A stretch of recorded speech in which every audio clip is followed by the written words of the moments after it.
रुस्तमपुर गांव में रामरूप नाम का एक किसान रहता था।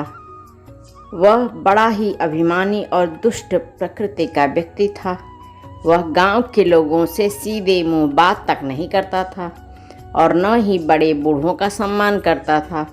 गांव के लोग उसे दुष्ट और अहंकारी समझते थे। उसी गांव में राम सेवक नाम का एक किसान कहीं से आकर के बस गया। वह बहुत ही नेक दिल और ईमानदार व्यक्ति था।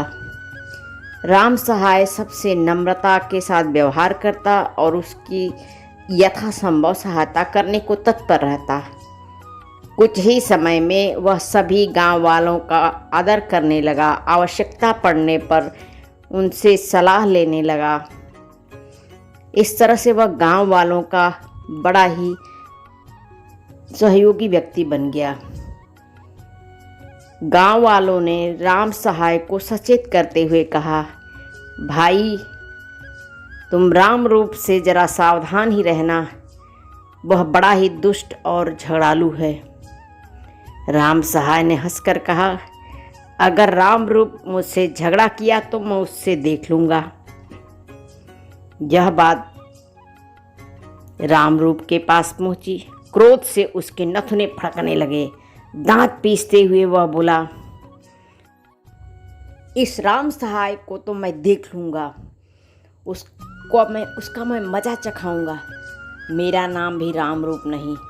बस उसी दिन से राम रूप ने राम सहाय से झगड़ने के लिए किसी न किसी तरह से बहाना ढूंढने लगा।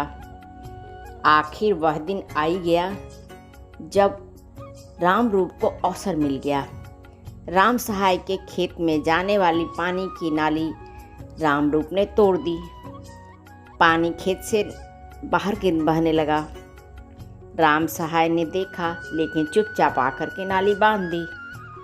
यह बात उसने किसी से नहीं कहा। अगले दिन राम रूप ने राम सहाय के खेत में अपने बैलों को छोड़ दिया। बैल बहुत सा खेत चर गए।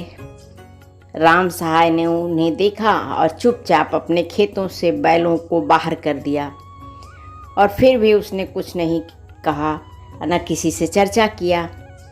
इस तरह राम रूप तरह तरह के उपाय करता और राम सहाय को परेशान करने लगा, पर राम सहाय मौन रह कर के सब सहता चला गया।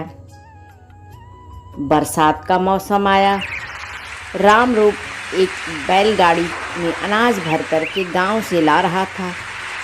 दुर्भाग्यवश उसकी गाड़ी दलदल में फंस गई। राम रूप के बैल दुबले और कमज़ोर थे। वे गाड़ी को दलदल से खींच न सके। जब गांव के लोगों को यह बात पता चली तो गांव वाले बड़े खुश हुए। चलो उस दुष्ट को रात भर वहीं रहने दो। जब यह खबर राम सहाय को मिली तो उसने अपने हृष्ट पुष्ट बैल लिए और मदद के लिए चल दिया। गांव वालों ने राम सहाय को बहुत रोका और समझाया। राम रूप को अपने दुष्टता का फल मिलना ही चाहिए।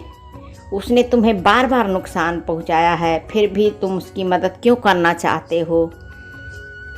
राम सहाय मुस्कुरा करके वहाँ से चला गया।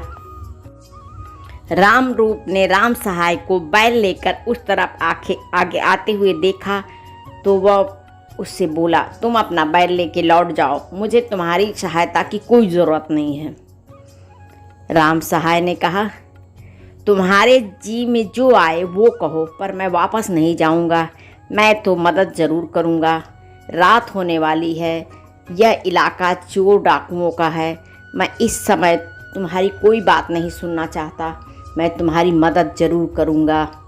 राम सहाय ने गाड़ी में अपने हृष्ट पुष्ट बैलों को जोत दिया और बैलों को ललकारा। जरा सा धक्का लगाया, बैलों ने गाड़ी को खींचकर दलदल से बाहर निकाल दिया। यह देख करके राम रूप की आंखें भर आईं।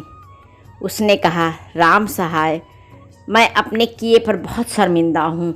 मैंने तुम्हारा बहुत नुकसान किया, लेकिन तुमने कभी भी शिकायत नहीं की। तुमने मेरी कोई भी बुराई का बदला नहीं लिया। तुमने मेरी बुराई के बदले भलाई किया, इससे मैं कभी नहीं भूलूंगा। दोनों एक दूसरे के गले मिल गए और गांव की ओर चल दिए। तो देखा आपने, बुराई के बदले यदि हम भलाई करते हैं तो उसका फल हमें ज़रूर मिलता है। हमारी कहानी आपको पसंद आए तो हमारे चैनल को लाइक, शेयर, सब्सक्राइब ज़रूर कीजिए। धन्यवाद।